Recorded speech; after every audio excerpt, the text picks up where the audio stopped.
বিজেপির সঙ্গে লড়াই করে যাচ্ছে, বিজেপিকে ফিনিশ করার জন্য চেষ্টা করছে, আর কিছু লোকের চামচা বেলচা বিজেপিকে হাইলাইট করে দিচ্ছে, বিজেপিকে ম্যানেজ করে দিচ্ছে পিছিয়ে।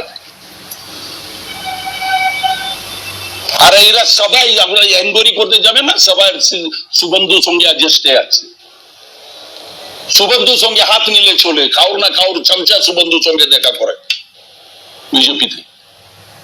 এসব আমরা বরদাস্ত করবো? বরদাস্ত করার জন্য আমরা তৃণমূল করে যে বিজেপির সঙ্গে অ্যাডজাস্ট করে চলছে।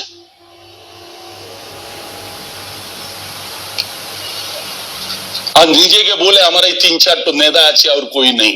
তুমি কতদিন থেকে নেতা হয়েছে রে? কতদিন থেকে নেতা হয়েছে বাপুরাতে? জুমা 8 দিনে তোমাকে ক্ষমতা পাইছি বলে তুমি নেতা? ক্ষমতার অহংকার দেখাবে না, বলে দিচ্ছি। আমরা মমতাদির সৈনিক, মমতাদিকে দেখে রাজনীতি করে, অভিষেক ব্যানার্জিকে দেখে রাজনীতি করে।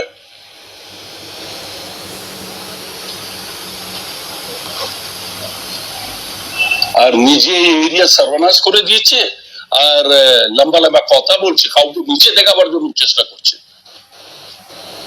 আমরা ডাইরেক্ট মমতাদির সঙ্গে দল করে আসছে, ইয়া কংগ্রেস থেকে, কংগ্রেসের নামে কংগ্রেসে থাকে মমতাদিকে গালি দেখে আসি নেই।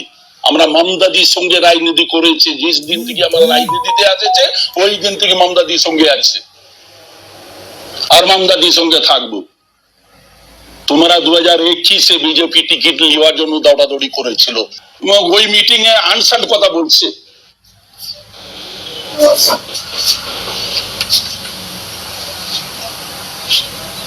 সম্মান দিতে জান শিখো পেলে, তব তুমি সম্মান পাবে। আর হাঙ্গারে চলবে না তো কই বরদাস্ত করবে না, বলে দিচ্ছে।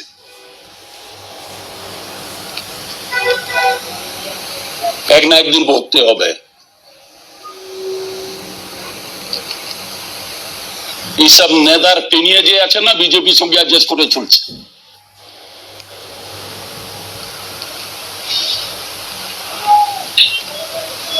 আর আমার থেকে বেশি কথা বলাবে না, আর हम लोग বিরুদ্ধে कोई मीटिंग এ আজে বাজে কথা বলবে না, বারবার বলে দিচ্ছেন তোমাকে।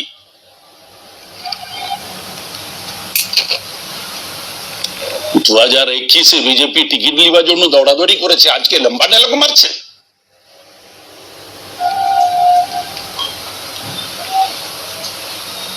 আমরা দিদির সঙ্গে আছি, দিদির সঙ্গে থাকবো, দলে কোই দায়িত্ব থাক না থাক, মমতাদির সঙ্গে আছে, মমতাদির সঙ্গে থাকবো, তৃণমূলের সঙ্গে আছে, তৃণমূলের সঙ্গে থাকবো।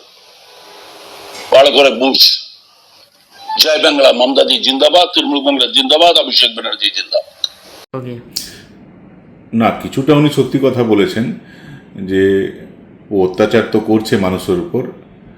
আর 2021-এ ও বিজেপিতে আসতে চেয়েছিল কিনা আমি জানি না, কিন্তু এখনও আসতে চাইছে। কিন্তু আমাদের দল সিদ্ধান্ত নিয়েছে এই ধরনের দেশদ্রোহী, অত্যাচারী এবং দুর্নীতির সঙ্গে যুক্ত ব্যক্তিকে আমাদের দলে কোনো জায়গা দেওয়া হবে না। এবং ওদের নেতারাই বলে দিচ্ছেন ওর চরিত্র কি, ও কী ধরনের ব্যক্তি, কি করছে না করছে সবটা ওরাই বলে দিচ্ছেন। টাকা পয়সা ছাড়াও কিছুই চেনে না, সেটা ওর নেতারাই বলে দিচ্ছেন।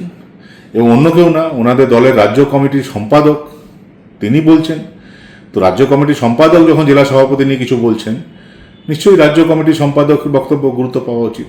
এবং আমরা এতদিন যেটা বলছিলাম বিজেপি তরফ থেকে যে ও এক অত্যাচারী ব্যক্তি, দুর্নীতিগ্রস্ত, আমাদের এই যে দাবি ছিল সেটাই আরও জোর পেল।